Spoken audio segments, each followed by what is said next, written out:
You possess a dream? Perhaps it involves starting a business. Maybe it is relocating to a different country. Perhaps it is becoming an artist. However, you are intelligent. You are prudent. Consequently, you tell yourself that you will attempt this dream. But just in case it fails to work out, you will maintain your current day job. You will keep your options available. You will have a plan B. You believe this represents wisdom. It does not. It is actually sabotage. The moment you develop a plan B, you have subconsciously embraced the demise of plan A. Because when circumstances become difficult, and they certainly will become difficult, your mind will not search for a resolution. It will search for the exit. Why would you battle a tiger with your bare hands if you possessed a back door to flee through? You would not. You would run. And that is precisely why you are currently failing. You are failing because you are safe. History's most significant conquerors, from Alexander the Great to Hernán Cortés, recognized a grim reality regarding human nature. Men do not struggle for glory. They struggle for survival. If you desire to capture the island, you must incinerate the vessels that transported you there. You must obliterate the path back home. When retreat becomes impossible, victory becomes inevitable. Today, we are going to pass you the torch. We are going to instruct you in the terrifying, essential art of burning the boats. The history of no return. The year is 1519.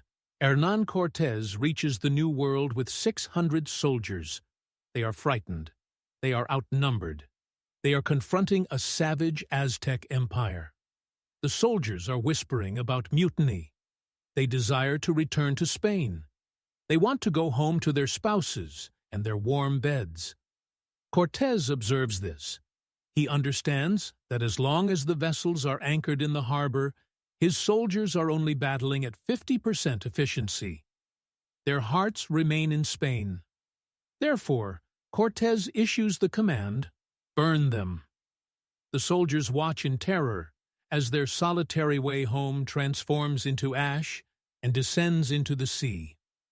Visualize the psychology of that specific moment. 10 minutes prior, they were explorers. They possessed a choice. Now, they are conquerors. They have no choice. Cortés turned toward them and declared, "There is no path back. If we wish to return home, we return home in their vessels. We triumph or we perish." And they triumphed. This is not merely a Spanish narrative. In 711 AD, the Muslim leader, Tariq ibn Ziyad, crossed the Strait of Gibraltar to seize Spain. He incinerated his fleet. He informed his army, "Behind you lies the sea. Before you lies the enemy. There is no escape." Why is this tactic universal? Because the human brain is inherently lazy. It preserves energy. If it perceives a safety net, it functions in comfort mode. If it perceives a cliff, it functions in survival mode. And survival mode triggers resources, adrenaline, concentration, and creativity that comfort mode simply cannot reach. You are attempting to win a conflict while keeping one foot on the vessel. It cannot be achieved. The science of the safety net. You believe having a backup strategy alleviates stress. Science indicates it actually diminishes performance. A study conducted at the University of Pennsylvania Wharton discovered that when participants were informed they had a backup task in case they failed the primary one, their performance on that primary task declined significantly. Why? Because necessity is the mother of invention. When you possess no safety net, you are compelled to be brilliant. When you do possess a safety net, you are permitted to be mediocre. If you lose your employment tomorrow and have $0 in savings, you will discover a way to generate money. You will mow lawns, you will sell your vehicle, you will hustle, you will not sleep until you have eaten. But if you possess 6 months of savings, You will watch Netflix. You will browse LinkedIn. You will take your time. The safety net is actually a spider web. It captures you, yes, but it also keeps you trapped. It prevents you from hitting the bottom, but it also prevents you from soaring to the peak. You need to ask yourself, is my safety keeping me alive, or is it keeping me asleep? Hasui no Jin, back to the river. The Japanese possess their own version of this concept. It is called Hasui no Jin. It signifies fighting with your back to the river. It originates from the legendary general Han Xin. He was outnumbered 10-1. Instead of locating his troops in a fortress, safe, he positioned them on the riverbank, dangerous. If they retreated, they would drown.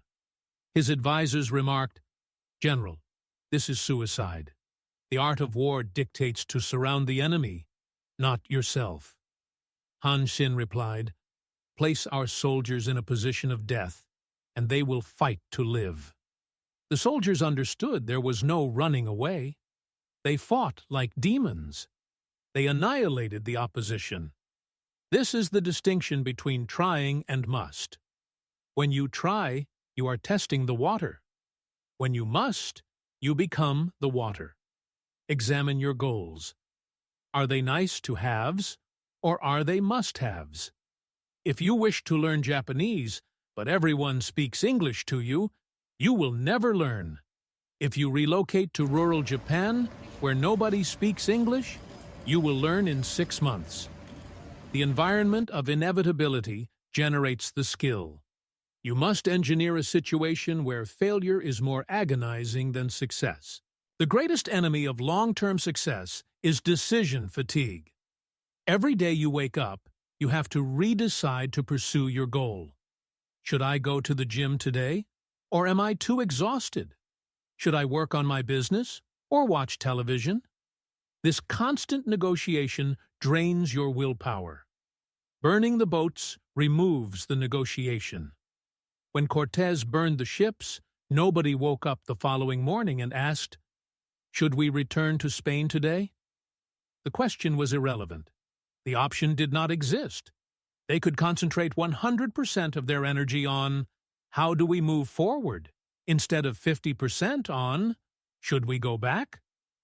When you maintain a plan B, you are keeping the exit door unlocked. Every time things become difficult, your eyes wander to the door. I could just quit and return to my old job. I could just break up and find someone easier. This divided focus destroys your momentum. You need to lock the door and discard the key. When quitting is off the table, solving the problem becomes the only option. You stop asking if and start asking how. The identity shift. Burning the boats is not just a tactical maneuver. It is a spiritual initiation. It transforms your identity. The amateur possesses a plan B. The professional is all in. When you invest your life savings into your business, you stop being a person with a hobby. You become an entrepreneur. When you discard all your junk food, you stop being a person attempting a diet. You become an athlete. Commitment builds character. Until you have sacrificed something, you are merely a tourist. Tourists observe the scenery. Locals live there. Burning the boats is the act of incinerating your tourist visa. It signals to the universe and to yourself that you are not just visiting. You are here to stay. This alters your vibration. People can sense commitment. Investors invest in the founder who has no other options. Partners trust the individual who is fully invested. Why? Because they know you will not run away when the storm arrives. Practical arson. How to do it.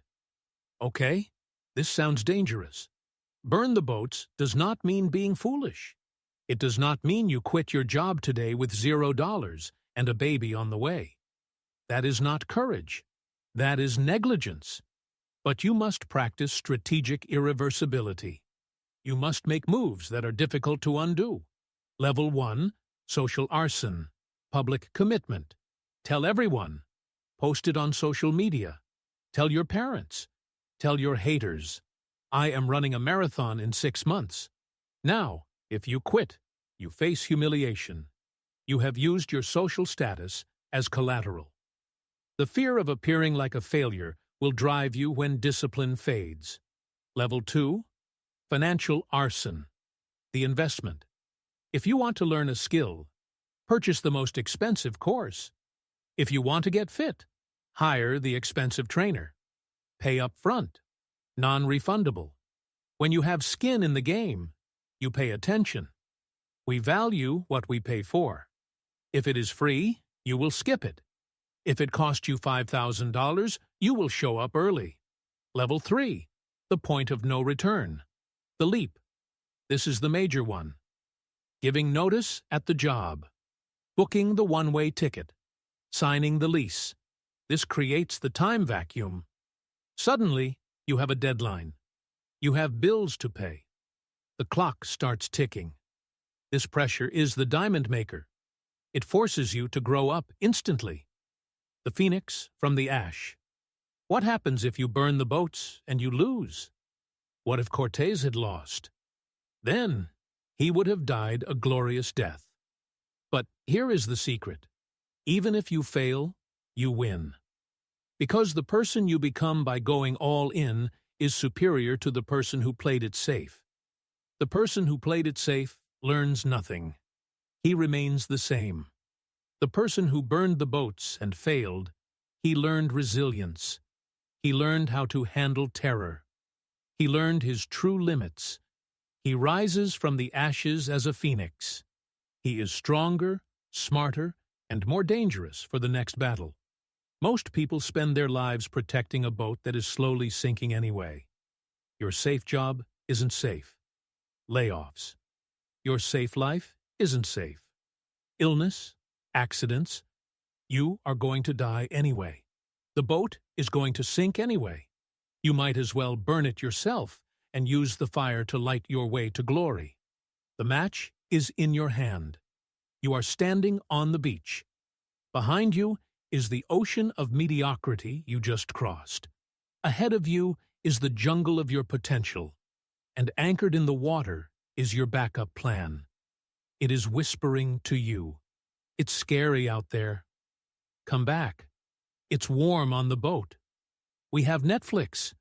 As long as that boat exists, you will never fight with your full heart. You will always be half a warrior. Take the torch. Light the match. Throw it on the deck. Watch it burn. Feel the heat on your face. And then turn around. Face the jungle. There is no going back. And that is exactly why you are going to win. Here is your mission. Identify one plan B you are holding on to that is killing your plan A. For example, the job application I have ready just in case my business fails. The ex's number I haven't deleted just in case. Burn it. Delete the file. Delete the number. Cancel the subscription.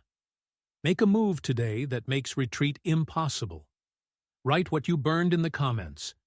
And then write the vow of Cortés. I win or I die.